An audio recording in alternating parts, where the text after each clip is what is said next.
विघ्नेशमहं भजामि सततम् श्रीविघ्नेशमहं भजामि सततम् स्निग्धप्रसन्नाननम् गौरी मातृकटाक्षलब्धविभवम् कारुण्यपादोनिधिम्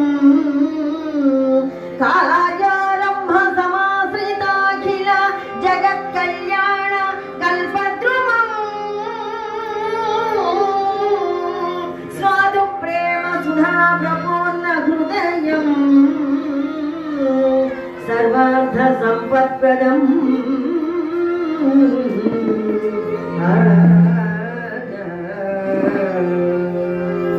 गुरु ब्रह्मा गुरु विष्णु गुरुदेवो महेश्वरः गुरु साक्षात् परब्रह्म तस्मै श्री गुरवे नमः।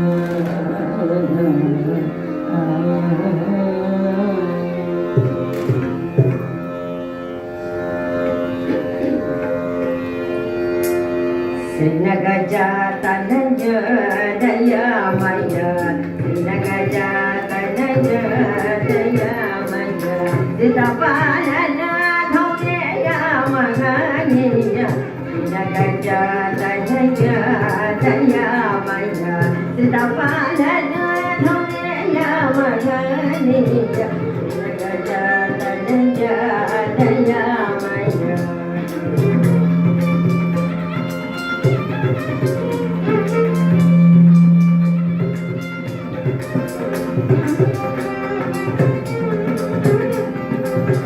ज्ञानदायकं विघ्नसायकं ज्ञानदायकं विघ्नसायकं सामनिगमगायकं विनायकं सामनिगमगायकं विनायकं तनय दयामय।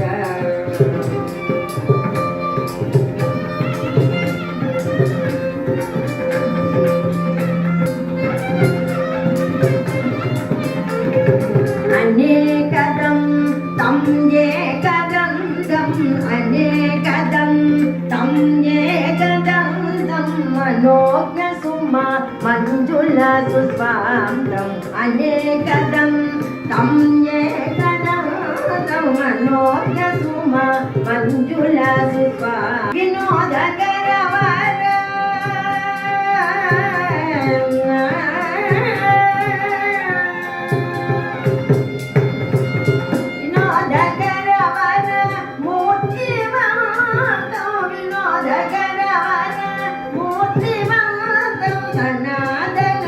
दीक्षिताचितं तं सनातनं दीक्षिताचितं तं सनातनं दीक्षिताचितं तं गिरिजातनय दयामय सीतापालन धौर्यय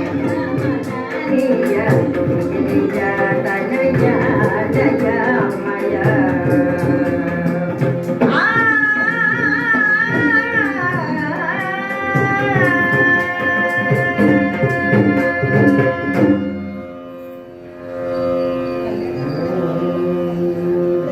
లచ్చి కోడలాన ఉల్లామంతో నిలచి లచ్చి కోడలాన ఉల్లామంతో నిలచి రచనలోన జయ పేరి రోగ జయములను వదాటి వచ్చి రాజి కల్లికి వరములందు కొందు చాల మోటల గవతాల వచ్చి రాజి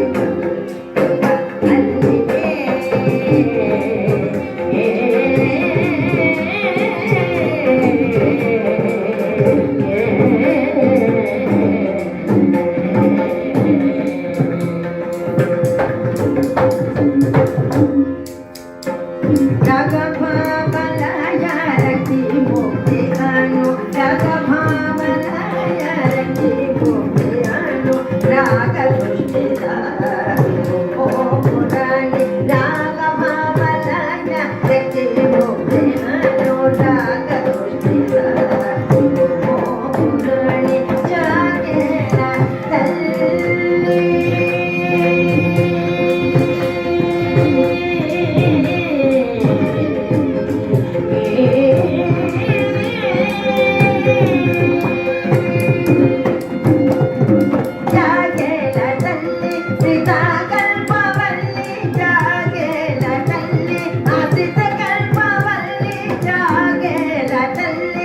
కల్ప వల్లి మేఘ ప్రోము లక్ష్మీపతి వారిని పాడి వచ్చి రాణి పల్లినే విచ్చువరము నందు కొందు జోల వాడల జవాతాల వచ్చి రాణి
బాగుంటుంది. అటువంటి చక్కటి మైక్ ఆపరేటర్ గారు కూడా ప్రత్యేకమైన ధన్యవాదాలు ఈయనకే చెప్పుకోవాలని ముందుగా. అయ్యా, సభను అలంకరించినటువంటి ఎందరో మహానుభావులు అందరికీ నా హృదయపూర్వక అభివందనాలు తెలియజేసుకుంటున్నాను. మంచి కళా పిపాసకులు, కళాకారులు, మంచి సాహిత్యవేత్తలు, సంగీత సాహిత్యమునందు ఆరితేరినటువంటి మహానుభావులు మా సోదరీమణులు, మరి ఎంతోమంది బ్రహ్మాండమైనటువంటి స్థానంలో ఉండి మరి ఎంతో పేరు తెచ్చుకుంటున్నటువంటి సోదరీమణులు కూడా చాలామంది ఉన్నారు ఇక్కడ. వారు మా సోదరులకు, సోదరీమణులకు, ఈ సభను అలంకరించిన పెద్దలందరికీ పేరు పేరున నా హృదయపూర్వక కృతజ్ఞతాభివందనాలు తెలియజేసుకుంటున్నాను. ముఖ్యంగా చెప్పవలసింది ఏమిటంటే, ఇక నేను చెప్పేది ఏమీ లేదు, చెప్పవలసిందంతా మా శివరామ శాస్త్రి గారే చెప్పేశారు. తండ్రి గారి గురించి చెప్పాలంటే చరిత్ర రాయొచ్చు, తరగనటువంటిది. అది ఒక రోజులో, ఒక అరగంట గంటలో చెబితే తరిగేది కాదు వారి యొక్క చరిత్రను. అంతటి బ్రహ్మాండమైనటువంటి కథలను రచించినటువంటి మార్గదర్శకులు, మహానుభావులు. ఈనాడు కోట సచ్చిదానంద శాస్త్రి భాగవతారు గారు శివ సాన్నిధ్యానికి చేరుకున్నారు అంటే వారు అమర గాయకులే. అక్కడ గానం చేయడానికి వెళ్ళారు వారు. ఇక్కడ గానం చేసి వారు ఎక్కని స్టేజీ లేదు, తిరగనటువంటి ప్రదేశం లేదు. మరి దేశ దేశాలు, రాష్ట్రాల్లో కూడా తిరిగి ఎన్నో ప్రశంసలు అందుకున్నటువంటి వారి గురించి చెప్పాలంటే నా అనుభవం సరిపోదు, నా యొక్క విస్సు సరిపోదు. అందరూ చెప్పుకోవడం, వినడం. ఆయన హరికథలు మేము కూడా విన్నాం. చాలా ఎందుకంటే హరికథకుల్లో త్రిమూర్తుల జయంతి చేస్తున్నారు చూడండి. పరిమ సుబ్రహ్మణ్యం భాగవతారు గారు ఎంతో పేరు ప్రఖ్యాతులు గడించి ఎంతో మంది శిష్యులను తయారు చేసిన మార్గదర్శకులు. భాగవతం, రామాయణం, మరి భారతం కూడా రాసినటువంటి. అలాగే తిరుపతి వెంకట కవులి గారి చేత కాడికి గండి పేరెండారని వేయించుకున్నటువంటి మహనీయమూర్తులు, హరికథా పితామహులు, మా హరికథా కళాకారులకు మార్గదర్శకులు వీళ్ళందరూ కూడా. అందుచేత రామచంద్రుడు అవతరించి భార్య ఏ విధంగా దూరమైతే బాధపడాలో, సోదర ప్రేమ అంటే ఎలా ఉండాలో, తల్లిదండ్రుల మాట ఏ విధంగా శిరస వహించాలో ఆ విధంగా ఆదర్శ మానవుడై ఆచరించి మానవుడిగా అవతరించి ఎన్నో కష్టాలు పడి ఎలాగ మనకు మార్గదర్శకుడై ఇలా నడవాలి అని చెప్పి మనకు చూపించాడో, అలాగే మా హరికథలకు, హరికథా లోకానికి మార్గదర్శకులై వీరందరూ కూడా మాకు చూపించారండి మహానుభావులు. పరిమి సుబ్రహ్మణ్యం భాగవతారు గారు, ఆదిభట్ల నారాయణదాసు గారు ఎవరిని కూడా తక్కువగా ఎన్నుకోలేదు. మా కోట సచ్చిదానంద శాస్త్రి గారు వారి త్రిమూర్తుల ఉత్సవాలు చేస్తున్నారంటే, అలాగే పెద్దింటి సూర్యనారాయణ దీక్షిత్ దాస్ గారు శిష్య ప్రియ శిష్య పరంపర వాళ్ళందరినీ కూడా తయారు చేశారు. ఎందుకంటే దీక్షిత్ దాస్ గారిని చూడగలిగాను కానీ వీరిద్దరు కూడా నాకు తెలియదండి. దీక్షిత్ దాస్ గారిని చూడడం జరిగింది. మా పాఠశాలలో కొన్ని సంవత్సరాలు వారు కూడా హరికథలు చెప్పడం, పిల్లల్ని విద్యార్థులను తయారు చేయడం అంతా జరిగింది. అందుచేత ఇటువంటి త్రిమూర్తుల జయంతి ఈ రకంగా చెయ్యాలి అనేటటువంటి ఆ యొక్క ఆలోచన విధానానికి మా కోట సచ్చిదానంద శాస్త్రి భాగవతారి గారికి సర్వదా నేను నిజంగా మనస్ఫూర్తిగా కృతజ్ఞతాభివందనాలు తెలియజేసుకుంటున్నాను. వారి యొక్క ఆశయాన్ని పోనివ్వకుండా చక్కగా కోట శివశాస్త్రి గారు, వారి యొక్క సతీమణి గారు మరి నిజంగా హరికథ కళల గురించి ఎంత విషయ పరిజ్ఞానం సంపాదించి ఎంతో చక్కగా త్రిమూర్తుల గురించి బ్రహ్మాండంగా చెప్పారు. మా హరిదాసులు కూడా చెప్పలేము అంతలాగా, అంత చక్కగా. మరి ఇందుమతి గారు చాలా చక్కటి పేరు. ఆ దంపతులు ఇద్దరు కలిసి వారి కుటుంబ సభ్యులు ఈ రకంగా చేస్తున్నందుకు, వారి తండ్రి గారి పేరు కోట సచ్చిదానంద శాస్త్రి గారు పేరు నిలుపుతున్నందుకు నిజంగా చాలా సంతోషంగా ఉందండి. ఎందుకంటే ఈ నూజువీడు ఎప్పుడు కూడా నేను కూడా రావడం మొట్టమొదటిసారి అండి.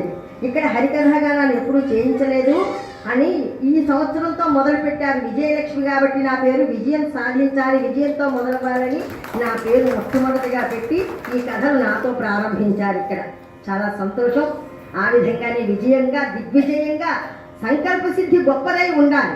నేను అనుకున్నాను హరికథ పెట్టించలేదు కదా ఎప్పుడును, అసలు ఇంతమంది ఆడియన్స్ వస్తారా అనుకున్నాను. కానీ అనుకున్న దానికంటే చాలా బ్రహ్మాండంగా వచ్చారు మీరందరూ కూడా. ఇంకా పర్వాలేదు, ఈ 3 రోజులు కూడా ఇంకా చాలా బాగా వస్తారు ఇక్కడికి. చాలా బ్రహ్మాండమైనటువంటి ఆడియన్స్ వచ్చారండి. చాలా సంతోషం. సభ చాలా నిండుగా ఉన్నది. నేను అనుకున్న దానికంటే కూడా బ్రహ్మాండంగా వచ్చారు. మా శివరామశాస్త్రి గారి యొక్క సంకల్పం, ఆశయం, సంకల్ప సిద్ధి గొప్పదైతే భగవంతుడు కూడా అనుగ్రహిస్తాడండి. వారి తండ్రి గారి ఆశీస్సులు, భగవంతుడి యొక్క అనుగ్రహం వారిపై ఉండి ఈ కార్యక్రమాలు జరిపిస్తున్నందుకు ఈనాడు ఈ యొక్క తాడేపల్లి నరసింహమూర్తి గారు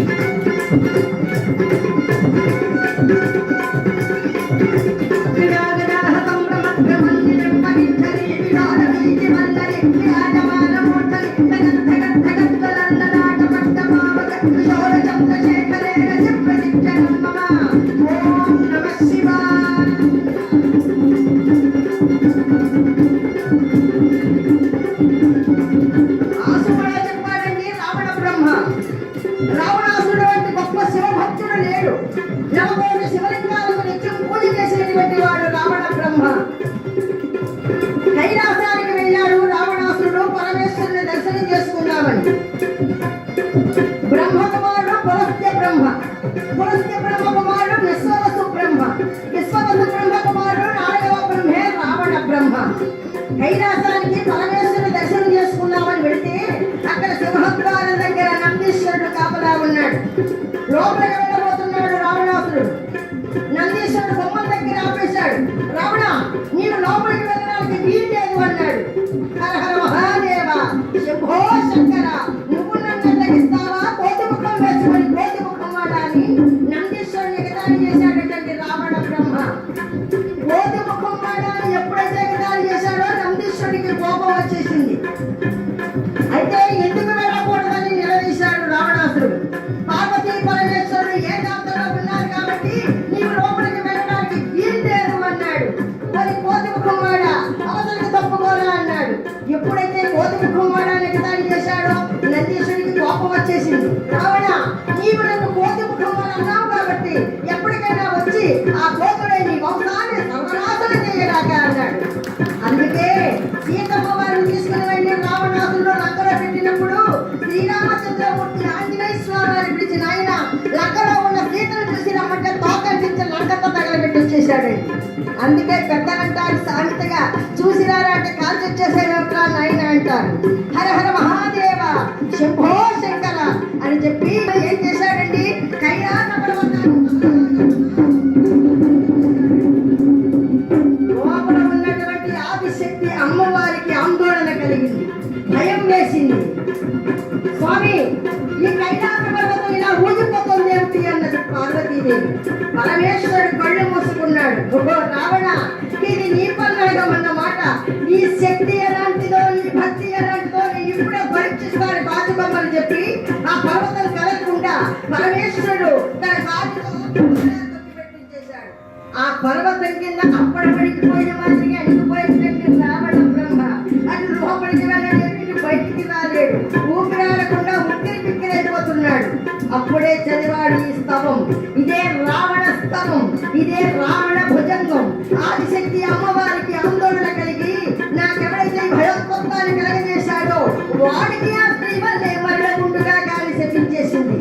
అందుకే శ్రీరామచంద్రుడి చేతిలో రావణాసుడికి చావు తప్పలేదన్నమాట. తదాధర్యం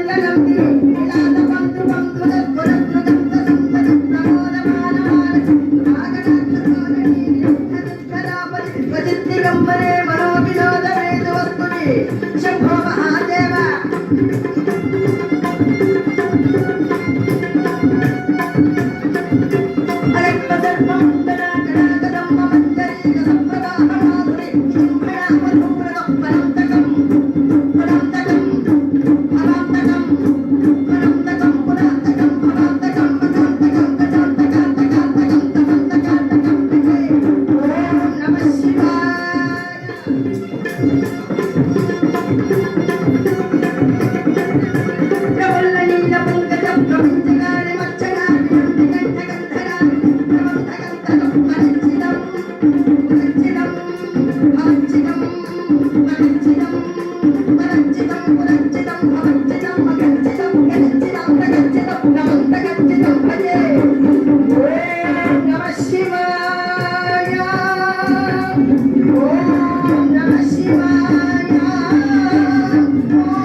భూమండలానికి అలంకారప్రాయంగా ఉన్నదండి విదర్భ రాజ్యం.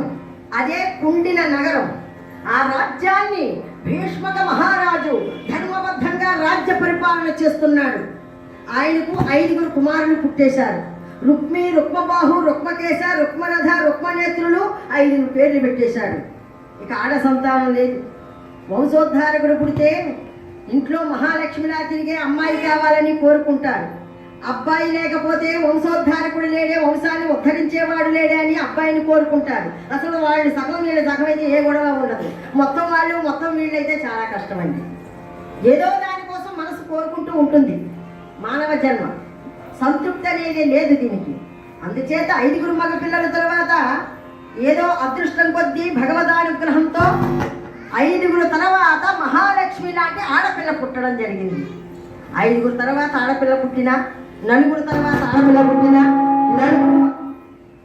4 మగపిల్లల తర్వాత ఆడపిల్లే కాదు, 4 ఆడపిల్లల తర్వాత మగపిల్లవాడు పుట్టినా నట్టింట మహాలక్ష్మి తాండవిస్తుంది అంటారండి. అదే 3 తర్వాత పుట్టారనుకోండి, ఉన్న లక్ష్మి అంతా బయటకు వెళ్ళిపోతుంది అంటారు. పెద్దవాళ్ళ యొక్క శాస్త్రం ఉంది, ఇందులో కొంతమందికి తెలిసే ఉంటుంది అది. అయ్యా, అలాగా 5 మగపిల్లల తర్వాత అమ్మాయి పుట్టడం జరిగింది. చక్కగా రుక్కు అంటే మెరుపు తీగ, రుక్మం అంటే బంగారం. బంగారు శరీర ఛాయతో తడతడా మెరిసిపోతుందటండి. అమ్మాయికి రుక్మిణి అని పేరు పెట్టేశారు. పేర్లు పెట్టడంలో చాలా వెరైటీగా ఉంటున్నాయండి. ఇప్పుడు పేర్లు కూడా చాలా బ్రహ్మాండంగా ఉంటున్నాయి. ఆ ఇంట్లో పెంచుకునే గుచ్చి కుక్కల పేరులో తెలియడం లేదు, పిల్లల పేరులో తెలియడం లేదు. పేర్లు అనేవి ఎలా ఉంటున్నాయంటే మన పెద్దవాడి పేర్లు ఏదో ఒకటి వెంకటేశ్వరరావు లేకపోతే సుబ్బారావు ఇలాంటి పేర్లు కలిపి పెట్టారనుకోండి, మన వంశం నిలబడాలని తాతగారుల పేర్లు ఒరే సుబ్బు అంటున్నారు, లేదా వెంకు అంటున్నారు. ఇలాంటి 2 అక్షరాలతో కలుపుకున్న పేర్లన్నీ ఇప్పుడు ఫ్యాషన్స్ అయిపోయాయి. ఈ విధానాల్లో కూడా పేర్లు అంటే చక్కగా లలిత, సరస్వతి, గాయత్రి, మరి హైమావతి, హేమావతి ఇవన్నీ పార్వతీదేవి పేర్లే, అమ్మవారి పేర్లు. కనీసం మనం గోవిందనామస్మరణ చేసుకోకపోతే పిల్లల్ని ఆ పేర్లు పెట్టుకుని పిలుచుకుంటున్నా మోక్షం వస్తుందేమో అని ఒరే నారాయణ, కేశవ, జనార్దన, ముకుంద అని ఇలాంటి పేర్లన్నీ కూడా పెట్టుకునేవాళ్ళు. అప్పుడు ఒక అమ్మాయికి బుద్ధి అని పేరు పెట్టేశారు. ఎవరైనా వస్తే ఏమని బుద్ధుందా బుద్ధుందా బుద్ధుందా అని అడుగుతున్నారు. ఇది ఎక్కడ పేరండి బాబు, నన్ను నా తలగా తినేస్తున్నారు అందరూ. బుద్ధుందా అని అడుగుతున్నారు, అది ఏం చెప్పాలి, మన పిల్ల గురించి చెప్పాలా, నాకు బుద్ధుందా లేదా అని అడుగుతున్నారు అన్నట్టుగా ఉంది నాకు అందాము. అలాగా పేరుల్లో కూడా అందమైనటువంటి పేర్లు చాలా చక్కగా ఉంటాయి. అమ్మాయికి రుక్మిణి అని పేరు పెట్టారు. అయితే జీవాత్మ ఈవిడ, పరమాత్మ ఆయన. ఈ జీవాత్మల పరమాత్మల యొక్క కలయికే ఈ రుక్మిణి కృష్ణుడు. అంటే ఈవిడెవరో సామాన్యురాలు కాదు. రాఘవత్వే భవత్సీత రుక్మిణి కృష్ణ జన్మని. రామాయణంలో సీతామహాలక్ష్మియే రుక్మిణిగా అవతరించిందండి ఆ కృష్ణ భగవానుడి కోసం. ఆ నారాయణుడు ఎవరు? త్రేతాయుగంలో సీతామహాలక్ష్మి సమేతుడై మరి రామచంద్రుడిగా పుట్టాడు. మరి అలాగే మరి ద్వాపర యుగంలో రుక్మిణి సత్యభామ సమేతుడై ఈయన పుట్టాడు, అవతరించాడు. ఈ కలియుగంలో కలియుగ దైవం వెంకటేశ్వర స్వామి మన కలియుగ భక్తుల కోసం అవతరించాడు. అలివేలుమంగా సమేతుడై ఆ యొక్క నారాయణుడే. అందుకే 32,000 కీర్తనలను అనర్గళంగా రచించి దేశానికి అందించిన వాడు వెంకటేశ్వర స్వామి వారి పాదభక్తుడు మన తాళ్లపాక అన్నమాచార్య వారు. ఒక గోపరాజు గారు, ఒక పోతరాజు గారు, ఒక భట్ట రామదాసు గారు, ఒక త్యాగరాజు గారు, ఒక అన్నమయ్య, ఇలాంటి మహానుభావుల్ని మనం మధ్యలో కూడా జ్ఞాపకం చేసుకుంటూ ఉండాలండి. గోవింద గోవింద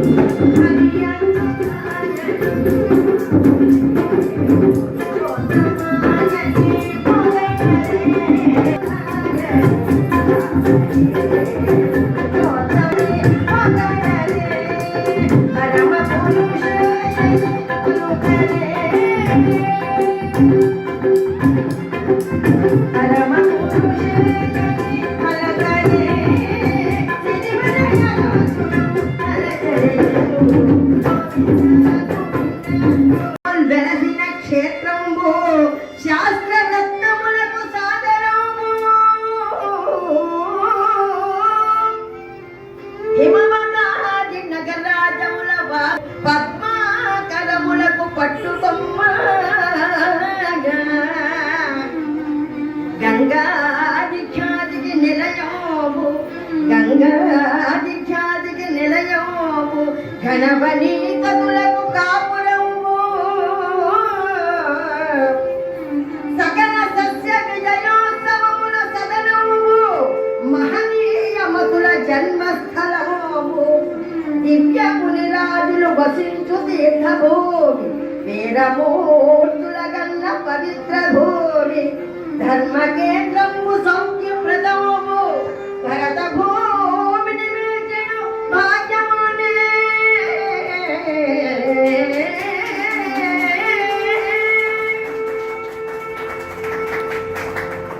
సిగ్గుపడుతుందండి మైలు ముందుకు ఉంటుంది ఇలాగ ఎన్నిసార్లు పైకి పెట్టిన.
బాల్యాన్ని చాలా చక్కగా, ఎందుకంటే ఇందాక వాళ్ళు చెప్పారు చూడండి, హరిదాస్కి ఈ నవరసాలు కూడా ఒకే దాసు పోషించారు.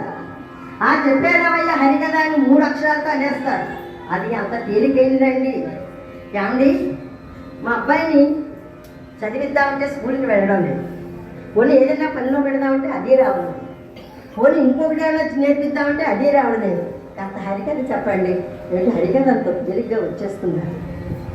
హరికథ అనేదానికి ఆ 3 పదాల్లో ఎంతో తేలిగ్గా అనేస్తారు. ఇప్పుడు డ్రామా ఉందనుకోండి, ఎవరి పాత్ర వాళ్ళు పోషిస్తారు. బుర్రకథ ఉందనుకోండి, హాస్యం, రాజకీయం సెంటర్, ఎవరి పాత్ర వాళ్ళు పోషిస్తారు. డాన్స్ బేరే ఉందనుకోండి, ఎవరి పాత్ర వాళ్ళు చేస్తారు. ఏమన్నా అంతే కదా. మరి హరికథ అన్ని పాత్రలు ఒకే వ్యక్తి చేయాలి. డాన్స్, సంగీతం. అందుకే మహానుభావులు నారాయణదాస్ గారు ఒక చేతితో తాళాలు, భుజాలతో తాళాలు, మెడతో తాళాలు, పంచముఖిలాగా అన్ని తాళాలతో ఇందాక వారు చెప్పినట్లుగా అలా వేసేవారట. అంత చరిత్రలో ఉంది. తర్వాత నిజంగా నారాయణదాస్ గారి తర్వాత నారాయణదాస్ గారు లాంటి వారు మా కోట సత్యాల శాస్త్రి గారు అంత కథకులు ఆయన. మరి అలాంటి వారి కథ మరి నూజివీడులో వారు ఉన్నటువంటి స్థానంలో ఎందుకు ఏర్పాటు చేయలేదని ఇప్పుడు బాధపడుతున్నారు. మరి అలాంటిది మరి నిజంగా కథ వింటే సినిమా హాళ్ళు కూడా బంద్ అయిపోయినటువంటి రోజులు ఉన్నాయి. వారి కథకు అంత ఆసక్తితో వీణులు విందిగా విని చెవు పోసుకునేటటువంటి వారు ఉన్నారు. కోట సత్యనారాయణ శాస్త్రి గారి అయ్యా, వాడు చిరస్మరణీయులు. చాలా సంతోషం. నమస్కారం చేసుకుంటున్నాను. జై రమణ గోవింద గోవింద. హరిదా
అలాగా మహానుభావులందరినీ కూడా మధ్య మధ్యలో అప్పుడప్పుడు మనం తలుచుకుంటూ ఉండాలి.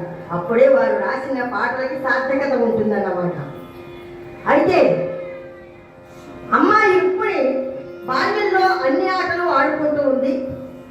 పెరిగి పెరిగి పెద్దదవుతుంది చక్కగా. మరి బాల్యంలో ఆడుకునే ఆటల్లో కూడా తండ్రి దగ్గరికి వెళ్ళి, నాన్న నాకు ఒక రోజున కృష్ణుడి బొమ్మ ఊరేగింపుకి వెళ్తోందట, ఆ కృష్ణుడి బొమ్మ కావాలి అని అడిగింది తండ్రి గారి ఒడిలో కూర్చొని. అమ్మా నీకు తప్పకుండా నేను కృష్ణుడి బొమ్మ స్వర్ణ బొమ్మనే కొని చేయించిస్తాను అన్నాడు. అలాగా బంగారు బొమ్మని కృష్ణుడి బొమ్మని ఆ అమ్మ రుక్మిణికి ఇస్తే అది ఒక గదిలో పెట్టుకొని ఆ కృష్ణ పరమాత్మను ఎప్పుడు కూడా ఆరాధిస్తూ ఉన్నది. ఎన్ని ఆటలాడినప్పటికీ కూడా కృష్ణ నామం మాత్రం మర్చిపోయేది కాదు అమ్మాయి.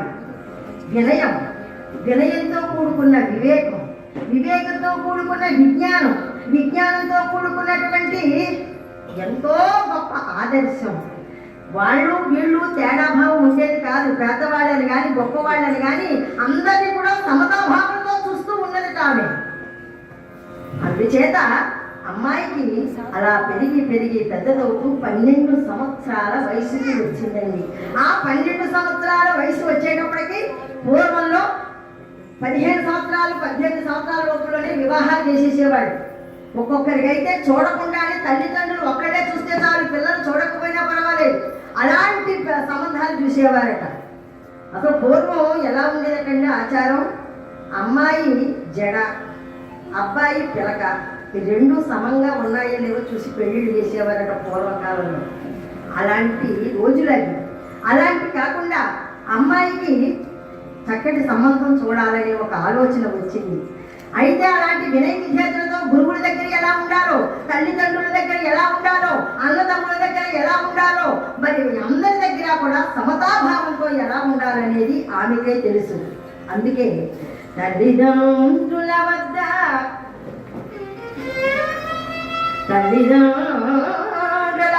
చల్లని అడకుమా అందల చేరిక మన్ననయును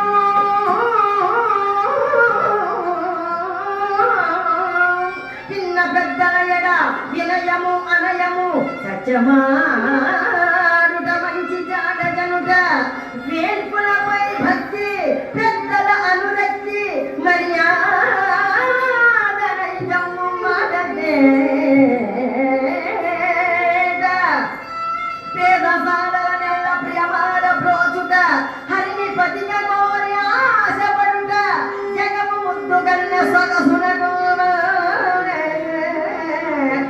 కటారి అవుజుమా వయారి మారులచ్చి నోముతారు వయసు వచ్చి మోకె మరుగు పుచ్చు బొమ్మ జోగు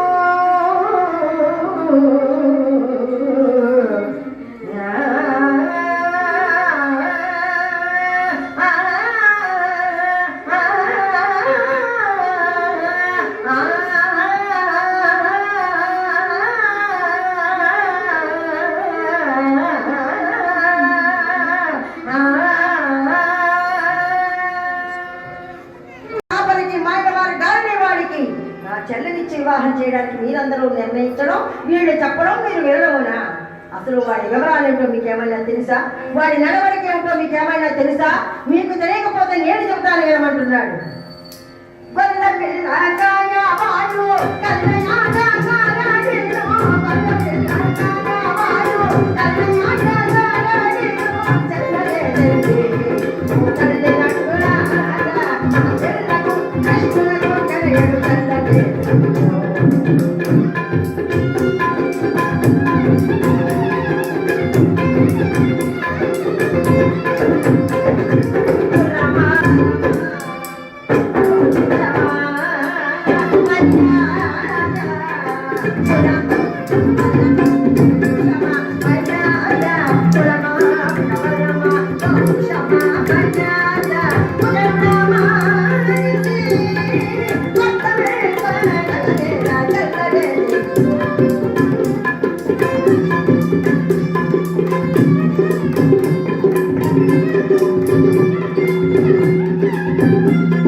వాడి మనసును దొంగిలించే జారుడు వెన్న దొంగ. అలాంటి వాడికి నా చెల్లెనిచ్చి వివాహం చేస్తే నేనేలా ఒప్పుకుంటాననుకుంటున్నారు? అసలు నా ఉద్దేశం ఏమిటో తెలిసిన, నా స్నేహితుడు చేదదేశపురాజు శిశుపాలుడు ఉన్నాడు. వివాహం అంటూ చేస్తే అతడికిచ్చే వివాహం చేస్తాను. ఈ పెళ్లి విషయంలో మీరు కానీ ఎవరు మాట్లాడు, ఇదే నా నిర్ణయం అని హెచ్చరించి మరీ వెళ్ళిపోయాడండి రుక్మిణి.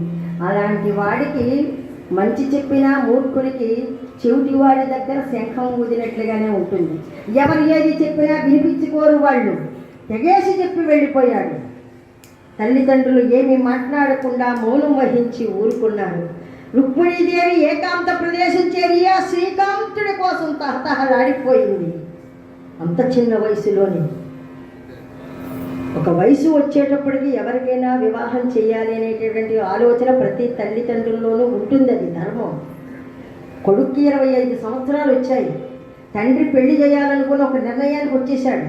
ఒరే అబ్బాయి, నీకు ఒక అమ్మాయిని చూసి పెళ్లి చేయాలనుకుంటున్నాను, నీకు సమ్మతమేనా? నాన్న, నేను ఒక మాట చెప్పాలనుకుంటున్నాను. ఏమిటిరా? అది కూడా చెప్పేస్తావా? ఏమిటి చెప్పేసే? ఏమిటి చెప్పేస్తావు? మరి ఏం లేదు నాన్న, మరి నేను ఆల్రెడీ ఒక అమ్మాయిని ప్రేమించేసాను నాన్న అన్నాడు. ఇప్పుడు ఉన్నటువంటి జనరేషన్ ఎలా ఉందో చూడండి. అంటే ఆ పని కూడా చేసేసావా? సరే పోని ప్రేమిస్తే ప్రేమించావు, కానీ అమ్మాయి రూపవతేనా? ఆ రూపవతేనాన్న. గుణవతేనా? ఆ గుణవతే నాన్న. శీలవతేనా? ఆల్రెడీ గర్భవతి నాన్న. ఒళ్ళు అమ్మకూడదు కానీ నేను చెప్పేది అందరూ చేసేసుకోరా అన్నాడు.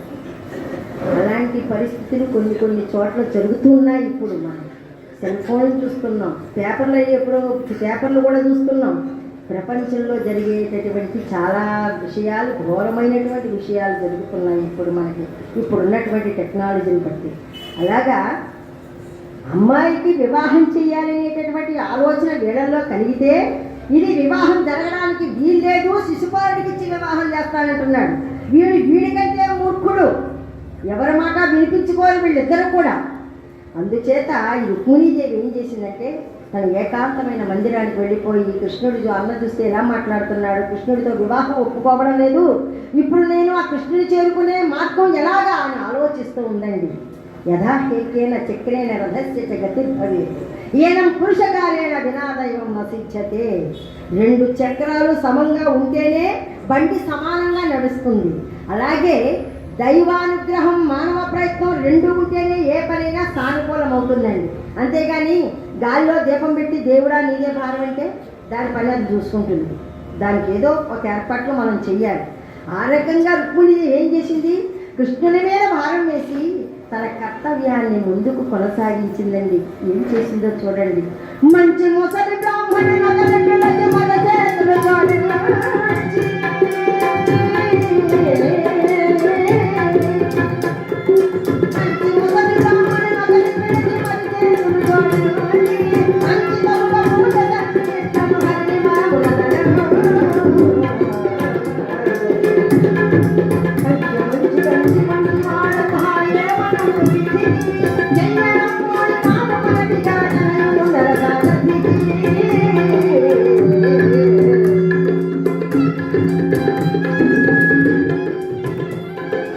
పంపిస్తే పని సానుకూలం అవుతుందో వాళ్ళని పంపిస్తేనే ఆ పని సక్రమంగా కొనసాగుతుందండి. అంతేగాని కుక్క చేసే పని గాడిద, గాడి చేసే పని కుక్క చేస్తే ఆ పని సానుకూలం అవ్వదు. ఎవడో అన్నాడు, ఒరే నేను పెళ్లి సంబంధానికి వెళ్తున్నాను రా అన్నట్టు స్నేహితులతో, ఒరే నీకు కుదరకపోతే నాకు రికమెండేషన్ చేయడం అన్నట్టు. అలాంటి కొన్ని చోట్ల అలా కూడా జరుగుతున్నాయి. అయితే అలా కాకుండా అగ్నిజ్యోతుడు అనే బ్రాహ్మణోత్తముని పిలిచింది. పైగా 80 ఏళ్ళు వయసు మీద పడినటువంటి వాడు. అంత 80 ఏళ్ళు వయసులో ఎక్కడికైనా వెళ్ళాలంటే ఆటో ఎక్కలేకనేటువంటి పరిస్థితుల్లో కూడా ఆ రోజుల్లో సౌకర్యాలు కూడా ఏమీ లేవు. రోడ్లా సాఫ్ట్గా ఉండేవి కాదు. అరణ్యాల్లో పడి ఆ భగవంతుని మీద భారం వేసి ఈ హృదయ పీఠం మీద భగవంతుని ధ్యానించుకుంటూ కాళ్ళకి చెప్పులు కూడా లేకుండా రాత్రింబవళ్ళు నడిచి ఆ యొక్క భగవంతుడి యొక్క సన్నిధికి చేరుకునేవారండి. పూర్వకాలంలో కాశీకి వెళ్ళాలన్నా, ద్వారకకు వెళ్ళాలన్నా, ఎక్కడికి వెళ్ళాలన్నా. ఇప్పుడు ఏమిటండి, రిజర్వేషన్ చేయించుకుంటే తెల్లవారితే కాఫీ టైంకి కాశీ చేరిపోతున్నాం. అలాగే ద్వారకకు వెళ్ళాలన్నా, అమెరికాకు వెళ్ళాలన్నా విమానం ఎక్కితే 2 రోజులు అమెరికా వెళ్ళిపోతున్నాం. అంత సౌకర్యాలు గవర్నమెంట్ వారు ఇప్పుడు మనకు బ్రహ్మాండమైన సౌకర్యాలు కలగజేశారు. ఏ యాత్రలకు వెళ్ళాలన్నా ఇబ్బంది పడవలసిన పని అంతకంటే లేదండి. అయ్యా, అలాంటి అగ్నిజ్యోతుల్ని పిలిచి కాళ్ళ మీద పడి కన్నీటితో కాళ్ళు కడిగిందట. అయ్యా భూసురోత్తమా, నన్ను మీ పుత్రికగా భావించి మీరు నా అన్న మూర్ఖత్వానికి బుద్ధి చెప్పేలాగా మీరు ద్వారకా నగరానికి వెళ్ళి నా యొక్క మనసులో ఉన్నటువంటి భావాలన్నీ కృష్ణుడికి తెలియచేసి నేను ఇచ్చేటటువంటి లేఖను కృష్ణయ్యకు అందజేసి ఆయనను ఇక్కడికి తీసుకుని వచ్చి ఆయన చేతుల్లో నన్ను పెట్టవలసిన బాధ్యత మీ అందు పెడుతున్నాను స్వామి అని అనేటప్పటికీ ఒక్కసారి పైకి లేపాడట చేతులు పట్టుకొని. అమ్మా తల్లి, చూడు తల్లి, ఎన్నో సంవత్సరాలుగా భగవంతుడి దర్శన భాగ్యం కోసం తలకిందులుగా తపస్సు చేశారు మహానుభావులందరూ కూడా. అలాంటి వాళ్ళకే భగవంతుడి దర్శన భాగ్యం కలగలేదు, తలకిందులుగా తపస్సు చేస్తూనే ఉన్నారు. అలాంటిది ఈనాడు నీ మూలంగా నేను ద్వారకా నగరానికి వెళ్ళడానికి కలిగిన అదృష్టం కలిగిందమ్మా. చెప్పమ్మా, చెప్పు, నీ మనసులో ఉన్నటువంటి భావాలన్నీ, బాధలన్నీ చెప్పు తల్లి, నేను వెళతాను అన్నాడు. చెప్పవలసిన మాటలన్నీ నోటి మాటతో చెప్పిందండి.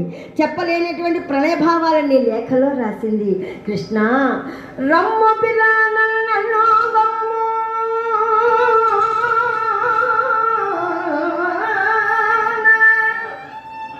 అరుణ గెలిచి వేగ గోపకిశోర సమ్మతి గట్టుమా నమ్మిచిన నల్లని వేల్ప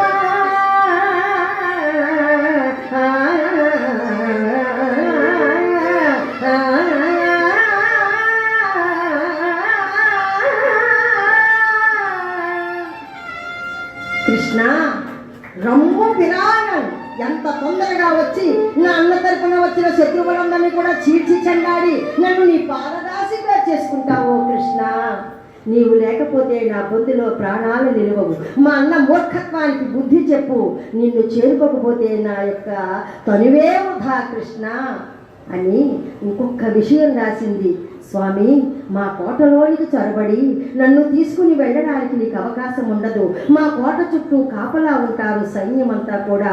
అందుచేత మా కులాచార ప్రకారంగా నన్ను పెళ్లి కుమార్తెగా చేసి గౌరీదేవి ఆలయానికి తీసుకుని వెళతారు. అక్కడే నీవు ఉండి నన్ను నీ దరికి చేర్చుకో కృష్ణ అని రాసినటువంటి ఆ లేఖను బ్రాహ్మణోత్తముడు చేతికిచ్చింది. ఆ అగ్నిజ్యోతనుడు రుక్మిణీదేవి తరపున రాయవారిగా ఆ ద్వారకా నగరానికి వెళ్ళడానికి కలిగినటువంటి అదృష్టానికి పొంగిపోతూ ఆ లేఖను పట్టుకొని బ్రాహ్మీ ముహూర్తంలో బయలుదేరాడండి మహానుభావుడు.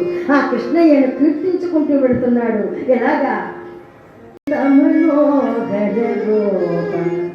నగరాజధరుడా శ్రీనారాయణ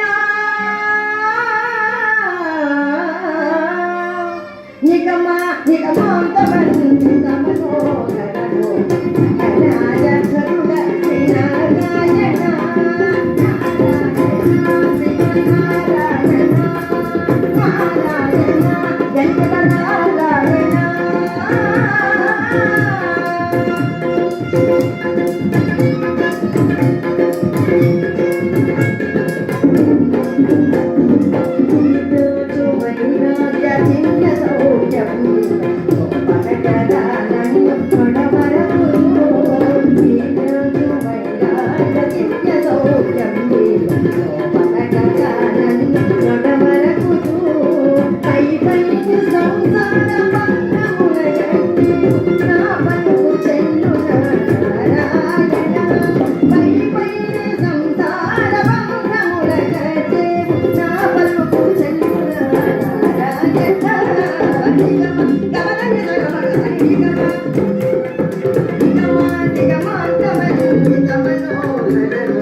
సరే అలా ఇన్ని విట్టు హోరు వెట్టు దొంగ ఏళ్ల మీద ప్రాణంబులను చెక్కబట్టి అబ్బాయొట్టున చేరిన తోడనే వాడవాడ నదల్చి మాటలాడు పాఠశాలను కలిసి చెరుకు తీరి నూతల కవ్వల దూరంపుగా బొద్దు చుట్టుకొని పెరిగి పెరిగి తనాలు వెంబెల్ల విరిగి కొడుపెద్ద తరంగముల పిల్లలు జలజల పారుతూ నుడగను కూతురు చెరిగిల కట్టుకొని వన్యమనట్టు ఆమడ మేర అద్భుతంబగు ఆనగట్టు దాటి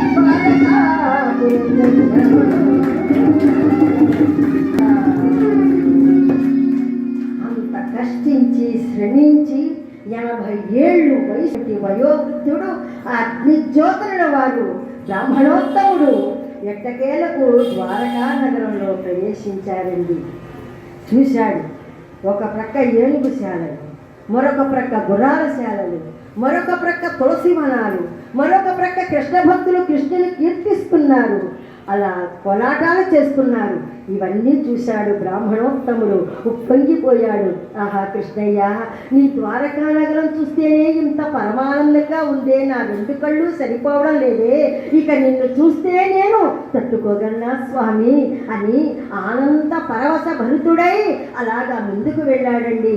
ఆ శ్రీహరి మందిరం కనపడుతోంది, అక్కడకు చేరుకున్నాడు సింహద్వారం దగ్గరికి.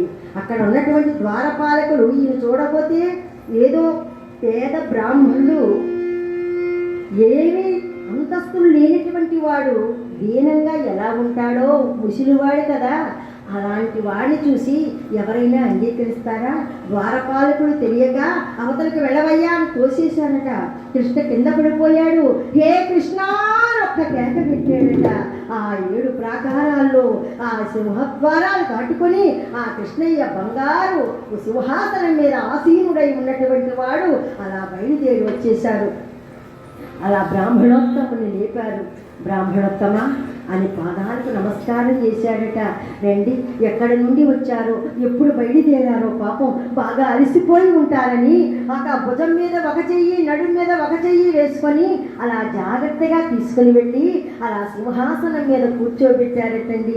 ఆ కృష్ణ పరమాత్మ కూర్చోబెట్టి, బ్రాహ్మణోత్తమ ఎప్పుడు బయలుదేరారో, ఎప్పుడు తిన్నారో, బాగా అలసిపోయి ఉన్నారు కదా, కాస్త స్నానం చేసి పలహారం తీసుకోండి, నేను వింజామలతో ఇస్తూ ఉంటాను, మీ పాదసేవ చేస్తాను అన్నారట కృష్ణయ్య.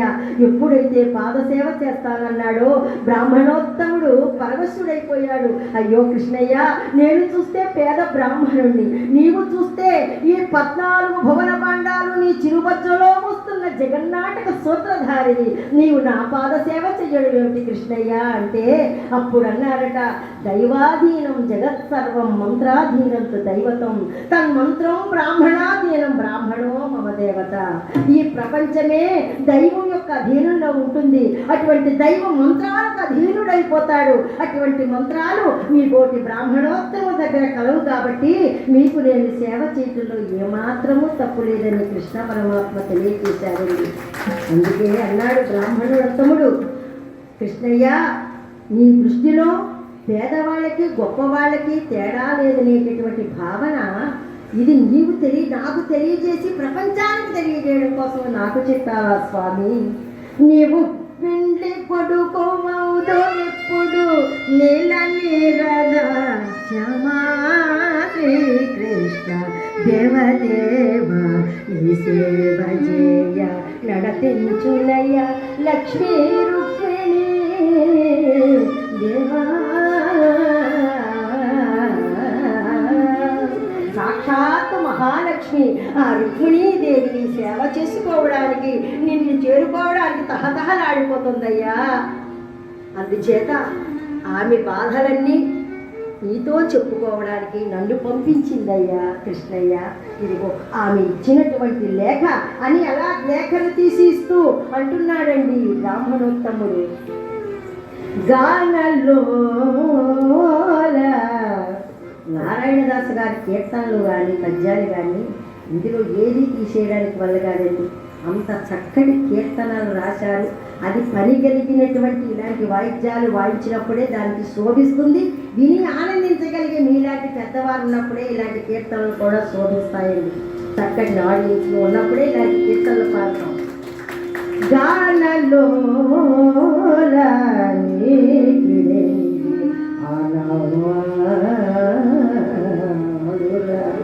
సామ గానలోలని మురళి గానలోలని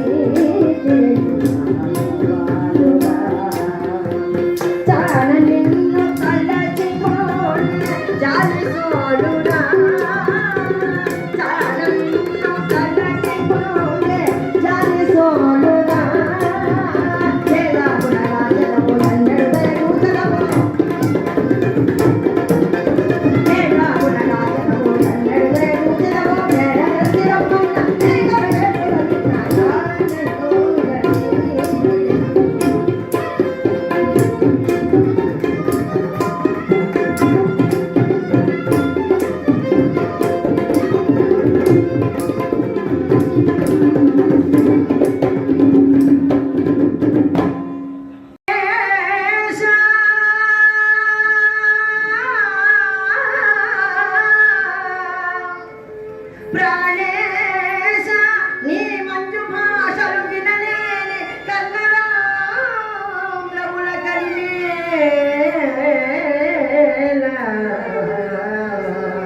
పురుష గప్తమా నీవు భోగింపగాలేని తనులత వలని సౌందర్యమేళ భువన మోహన నిన్ను పడగాంచగాలేని చక్షురింద్రియముల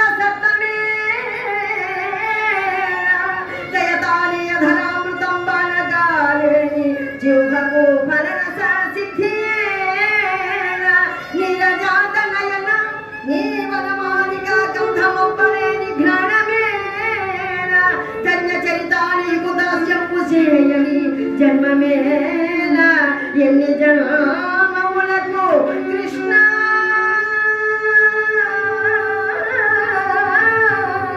కృష్ణ కృష్ణ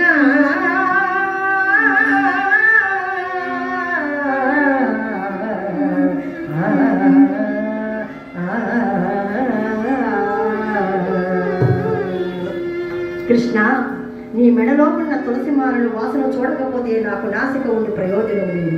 నిన్ను దివ్యమంగళ విగ్రహాన్ని చూడకపోతే నాకు కళ్ళు ఉండి ప్రయోజనం లేదు. నిన్ను చేరుకోకపోతే నీ తనువే వృధా. నీకు సేవ చేయని నీ చేతులు ఎందుకు కృష్ణ? ఎంత తొందరగా వచ్చి నన్ను తీసుకుని వెళతాను.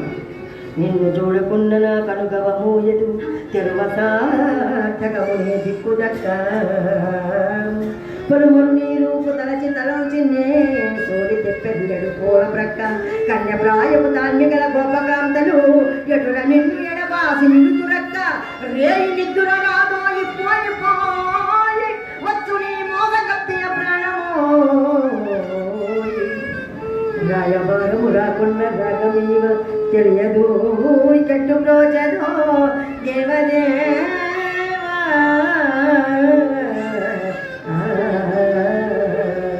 కృష్ణ, నీ చిత్రపటం చూసి పాడుకునే లోపల నాకు వేగుచుక్క కనబడిపోతుంది. అన్యథా శరణం నాస్తి త్వమేవ శరణం మమ. కన్యలేనటువంటి గోపకాంతలు నీ ఎడబాటు సహించి ఎలా ఉంటున్నారయ్యా కృష్ణయ్య అని రాసినటువంటి ప్రళయ భావాలతో నిండినటువంటి లేఖను కృష్ణయ్య చూశాడు. ఆహా, చిరునవ్వు నవ్వుకున్నాడు. స్వామివారి యొక్క రథాన్ని పూలతో అలంకరించాడట. బ్రహ్మాండంగా ఉంది ఆ రథం, స్వామివారి ఎక్కేటటువంటి రథం. ఆ రథం మీద బ్రాహ్మీ ముహూర్తం చేసుకుని అగ్నిజ్యోతులను బ్రాహ్మణోత్తాయకి కూర్చున్నారు. ఇక్కడ రుక్మిణీదేవి పరిస్థితి ఎలా ఉన్నదయ్యా అంటే చల్లని వెన్నెల పిండాలు పోసినట్లుగా ఉన్నది. ఆ వెన్నెలలో పడుకొని చందమామ వంక చూసి, ఆహా తెల్లవారితే ముహూర్తం, నేను పంపించిన రాయబారిగా పంపించిన అగ్నిజ్యోతనుడు తిరిగి రాలేదు, కారణం ఏమై ఉంటుంది, అసలు వస్తాడా రాడా వెళ్ళాడా లేదా అని సందేహిస్తుందట. ఇక్కడ బమ్మెర పోతన్న గారు ఒక పద్యం రాశారు. ఘనుడా భూషురుడేగెనో నడుమ మార్గశ్రాంతుడై చిక్కెనో ఘనుడా భూషుడు నడుమ మార్గశ్రాంతుడై చిక్కెనో విని కృష్ణుడిని తప్పుగా తలచెనో విచ్చేయునో ఈశ్వరుడనుకోలేప తలచునో తలపడో నా భాగ్యమెట్లున్నదో ఆయా మహాదేవియం నన్ను యక్షింప ఎరువనో ఎరుగదో.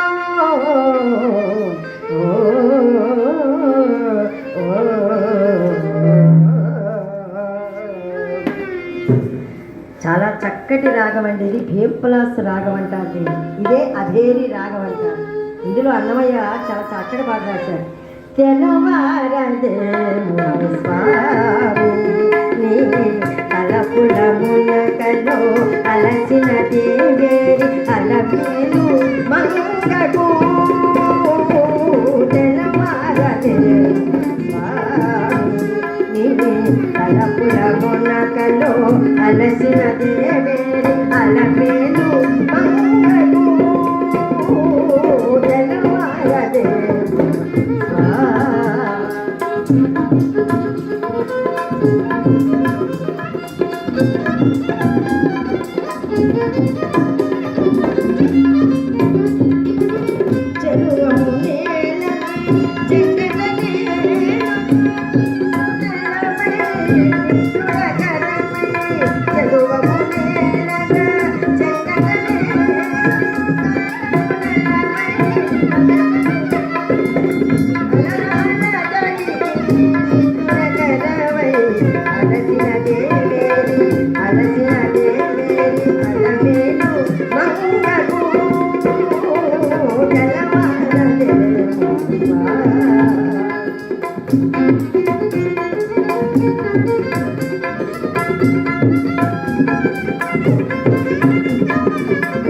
మక్కువ మీరగా అక్కున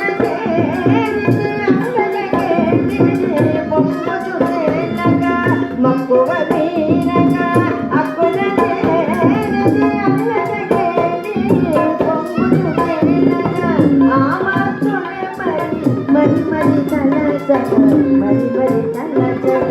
మరి మరి తన జగ అలసిన దేవేరి అలమేలు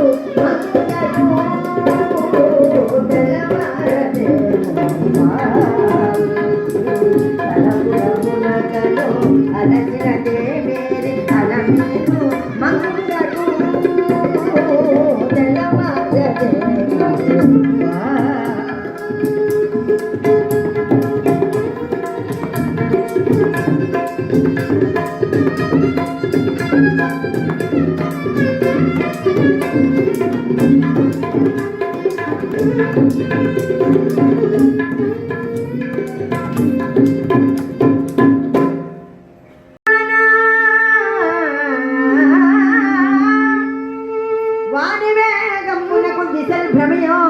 చూపరి పండు మగచు దేవునిగా తను తెలిసిన గొల్ల జోగుల దీవెనొక్క క్రోసిమించు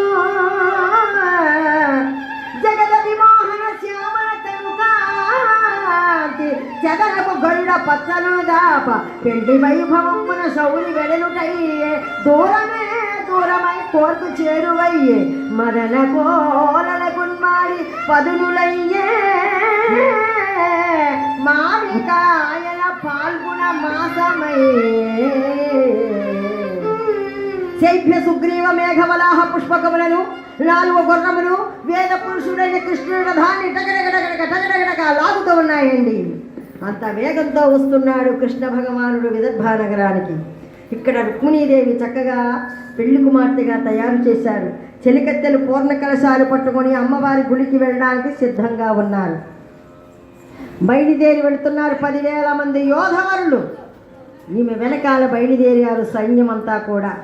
అప్పుడు ఒక్కసారి వెళ్ళబోయే ముందు కృష్ణ భగవానునికి ఒక్కసారి నమస్కారం చేసుకొని ప్రార్థించుకొని వెళితే నా పని ఏమైనా కొంత సక్రమంగా కొనసాగుతుందేమో, నా స్వామి వస్తాడేమో అని స్వామి ప్రతిమ ముందుకు వెళ్ళి తన గదిలోకి పాడుతుంది. నిగుణగానము నిపద ధ్యానము అమృతపానమే రాజేశ. నిగుణగానము నిపద ధ్యానము అమృతపానమే రాజేశ హే రాజేశ.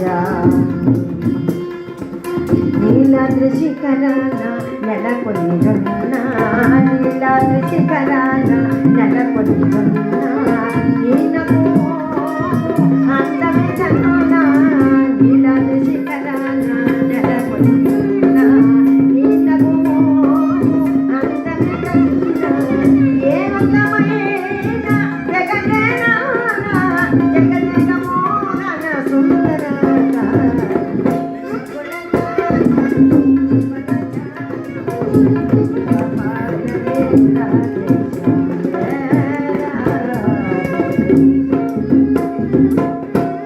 అలా ప్రార్థించి అమ్మవారి గుడికి ప్రయాణమై వెళుతుంది. పూర్ణ కలశాలు పట్టుకొని చెలికెత్తెలు వెనుక నడుస్తున్నారు. 10,000 మంది యోధవరులు ఈమెతో బయలుదేరి వెళుతున్నారు.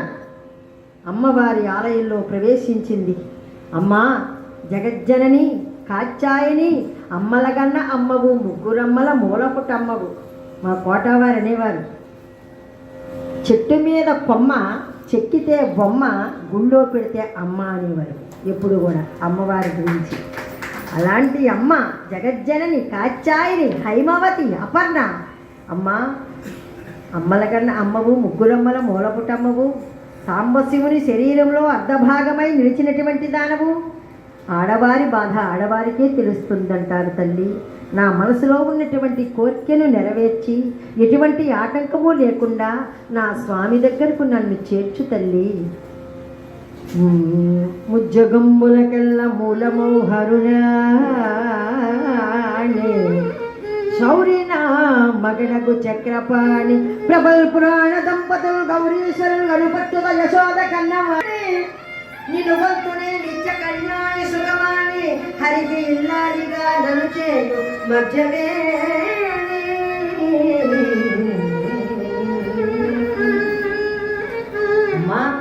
జగజ్జనని, నిన్ను యావజ్జీవము బంగారు పూలతో పూజించుకుంటాను తల్లి, నా స్వామి దగ్గరకు నన్ను చేర్చు అన్నది. గుడి బయటకు వచ్చింది. అంత దూరంలో కృష్ణ భగవానుడు ఈమె కోసం ఎదురు చూస్తున్నారండి రథం మీద. ఒళ్ళు జల్లుమన్నదట. ఆహా, నేను అమ్మా తల్లి నేను తలుచుకుని వచ్చానో లేదో నా స్వామి నా కళ్ళ ముందు కనిపడేలాగి, నీ మేలు నేను మరువలేనమ్మా, మరువలేను. ఆహా, ఎంత అందంగా ఉన్నాడు నా స్వామి, అందంలో మన్మధుని మించినటువంటి వాడే, బలంలో వాడు. అటువంటి నా స్వామి నన్ను తీసుకొని వెళ్ళడానికి వచ్చారా అని మనసులో అనుకుంటూ ఉండగా ఏదో తెలియనటువంటి ఆందోళన, ఆవేశం, గగురుపాటు ఇవన్నీ ఒక్కసారిగా ఆమెలో వచ్చేసాయి. అడుగులు దడబడ నడుము వడక సిగముడి వీడి పువ్వులు పొడవిరారా, చెప్పు కద్దమ్ములు చెమరింప చిరునవ్వు ముద్దు ముఖము మన మొలగలెత్త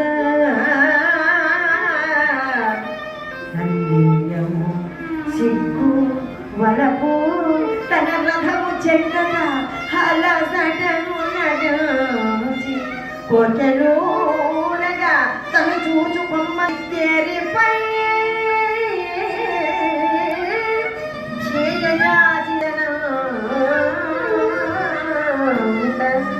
ఆయాసం నటిస్తూ అక్కడే ఉండిపోతే కృష్ణ పరమాత్మ చిరునవ్వుతో వెంటనే రథాన్ని ఆమె దగ్గరకు రానిచ్చి చేయి అందించారట.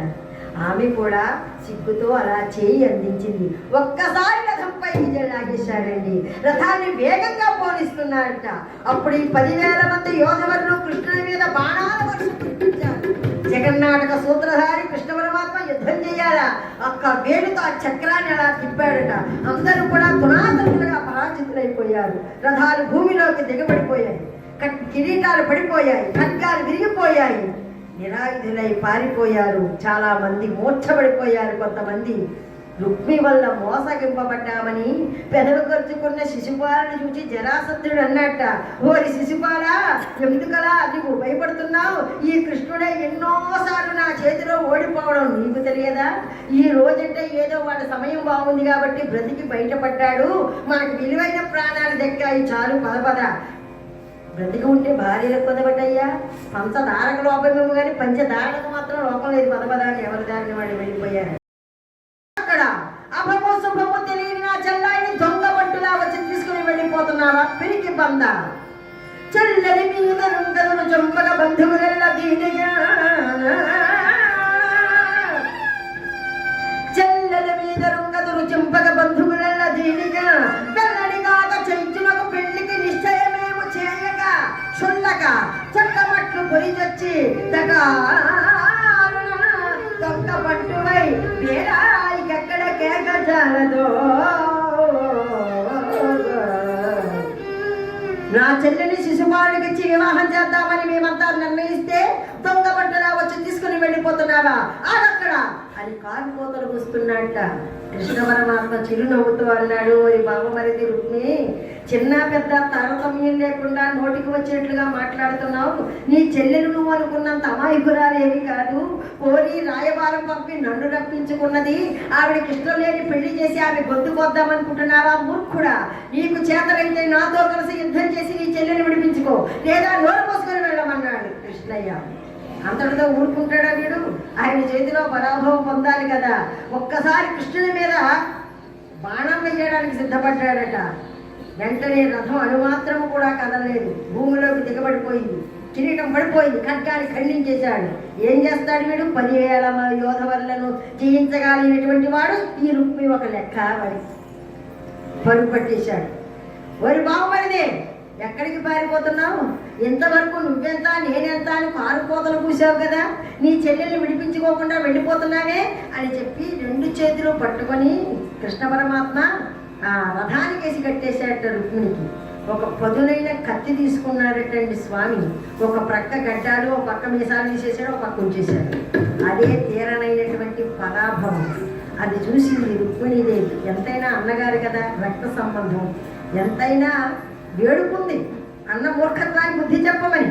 కానీ ఇలా చేసేటప్పటికి స్వామి ఏమిటి మీరు చేసినటువంటి పని? నా అన్న మూర్ఖత్వానికి బుద్ధి చెప్పమంటే ఇలా నలుగురిలో ఈ విధంగా చక్కబర్చి ఒక పక్క ఉంచేయడం, ఒక పక్క చెయ్యి తీసేయడం, అది నాకు అవమానం కదా.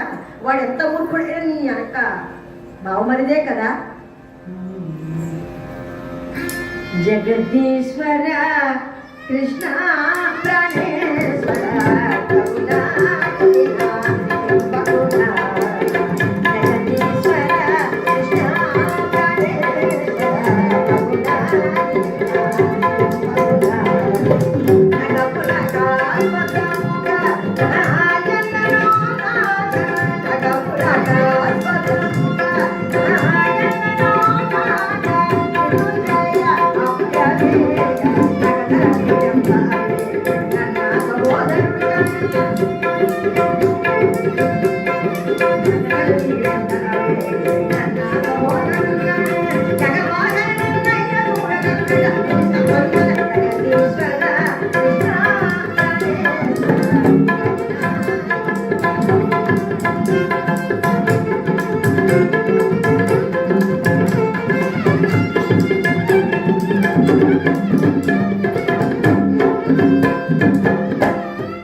స్వామివారు అన్నారు, ఏమిటి దేవి మాట్లాడుతున్నావు?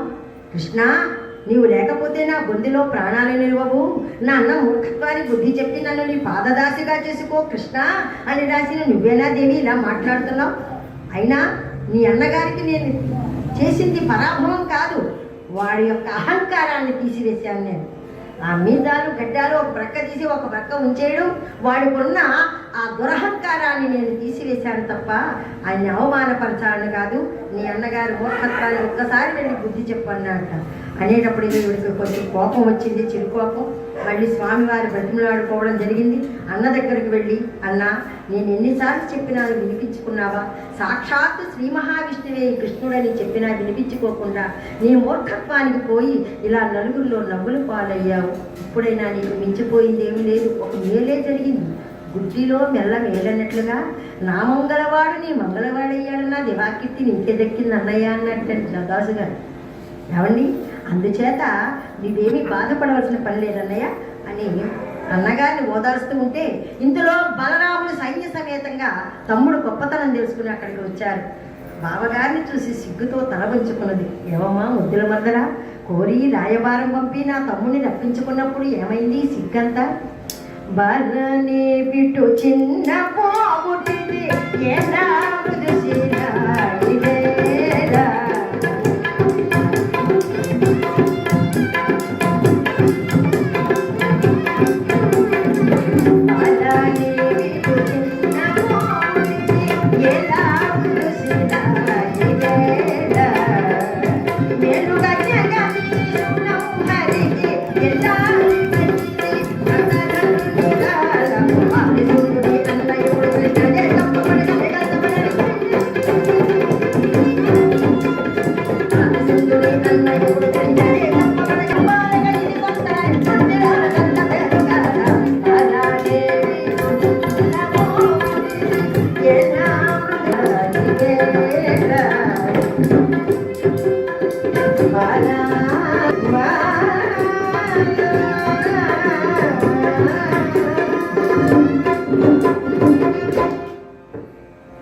ముద్దుల వరదరా, నా తమ్ముడు 14 లోకాలు వాటినన్నింటినీ సునాయసంగా జయించాడు.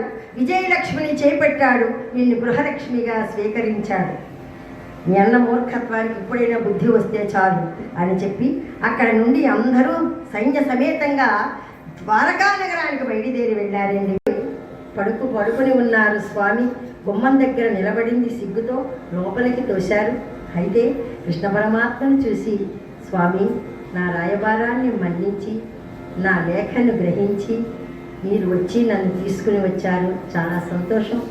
నీ మేలు నేను జన్మలకు మరవలేను స్వామి, నన్ను నీ పాదదాసిగా చేసుకున్నారు స్వామి అని పాదాలకు నమస్కారం చేసేటప్పటికీ ఆ యొక్క కృష్ణ పరమాత్మ యొక్క ఆ దశావతారాలన్నీ ఆమెకు కనిపించాయట. దండముక్కటి నీకు దశరథ వరపుత్ర, 2 దండములు పుండరీక దళనేత్ర, 3 దండములు నాలుగు దండములు నడిన నేత్ర ఐదు దండములు అమరీంద్ర నుత పాద పదియు దండంబులు భాను తేజ మూడు దండంబులు నుత జన కల్పక వేయి దండంబులు వేద వేచ లక్ష దండములు పక్షీంద్ర మగన కోటి దండములు కోమలాంగ అనుచునుతియుంతు నిన్ను నేనను దినంబు నాదు కోర్కెలీడేర్చు యాదవేంద్ర శ్రీ మనోనాథ మాధవ అనంత పద్మనాభ దయానిధి పరమ పురుష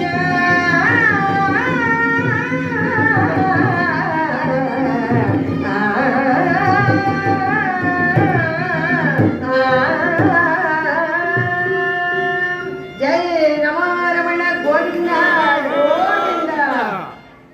భక్త మహాశైలరా, ఆ విధమైనటువంటి భాగవతంలో రుక్మిణీ కృష్ణుల కళ్యాణ కథ పరీక్షిత్ మహారాజు గారికి ఆ యొక్క సుఖయోగిందులు వారు చెబితే ఈ కథ నేను మీకు వినిపించాను.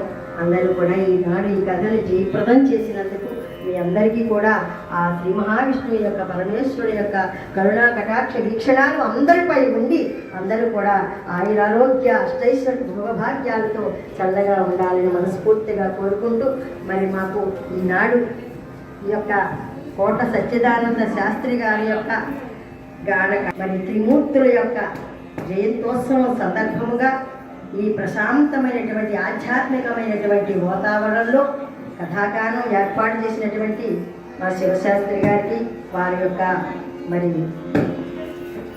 బిందు గారికి, వారి కుటుంబ సభ్యులకు, ఇందుమతి గారికి వారికి ధన్యవాదాలు తెలియజేస్తూ ఇంతవరకు శ్రద్ధాభక్తులతో కూర్చున్న మా సోదరీమణులందరికీ మా సోదరులను తెలియజేసుకుంటూ మాకు వాద్య సహకారాన్ని అందించినటువంటి వారు మా చంద్రమౌళి గారికి, భాస్కర్ రావు గారికి, అలాగే మోహన్కి, అలాగే జ్ఞానానందం గారికి ధన్యవాదాలు తెలియజేసుకుంటూ మంగళహారతి ఇస్తున్నాను. అమ్మ మంగళహారతులు అయితేనే కానీ లేకపోయింది.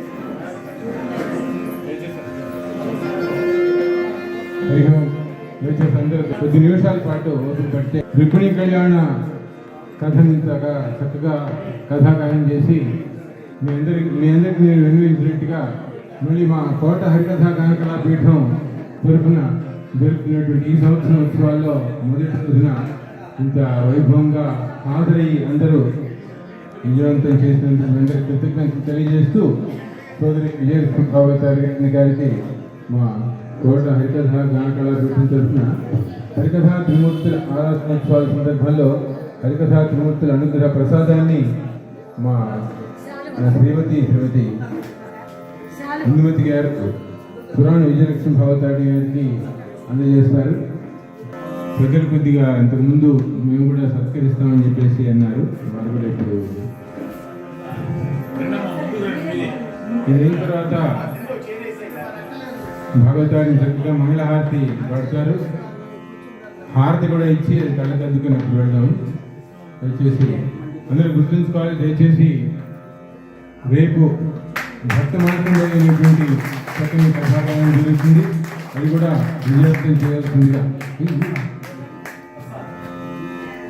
చేయాల్సిందిగా కోరుకుంటూ ఇదే స్ఫూర్తిగా మా ఎల్లుండి కథాగానం కూడా, రేపు కథాగానం, ఎల్లుండి కథాగానం కూడా చేయాల్సిందిగా ప్రార్థిస్తున్నాను. మీ అందరికీ మరీ కృతజ్ఞతలు.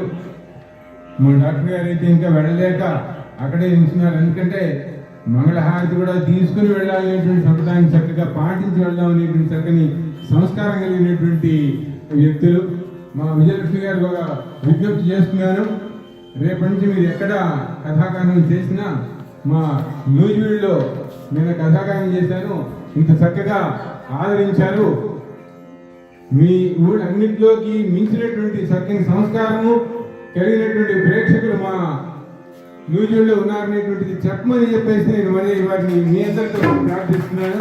ఎందుకంటే మన నూజివీడు మ్యాంగోస్ ఎంత గొప్పవో అలాగే ఇక్కడ కళలకు కూడా అంత ప్రాధాన్యత ఇస్తారు, అంత ఆదరిస్తారు, కళాకారులంతా ప్రోత్సహిస్తారు అనేటువంటి విషయాన్ని వారికి చెప్పమని చెప్పేసి మరి వారు ఎన్నో వేదికల మీద ఈ కథాగానం చేస్తుంటారు దేశ విదేశాల్లో.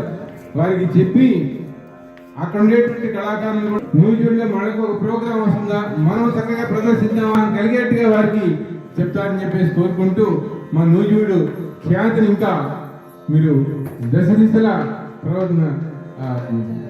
వ్యాపించేటట్టుగా చెప్పమని చెప్పేసి వాటిని మనందరి తరఫున ప్రార్థిస్తున్నాను.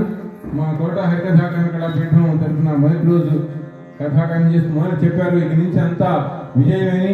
ఈ నూజివీడులో జరిగేటువంటి అన్ని కార్యక్రమాలు కూడా ఇక విజయమే.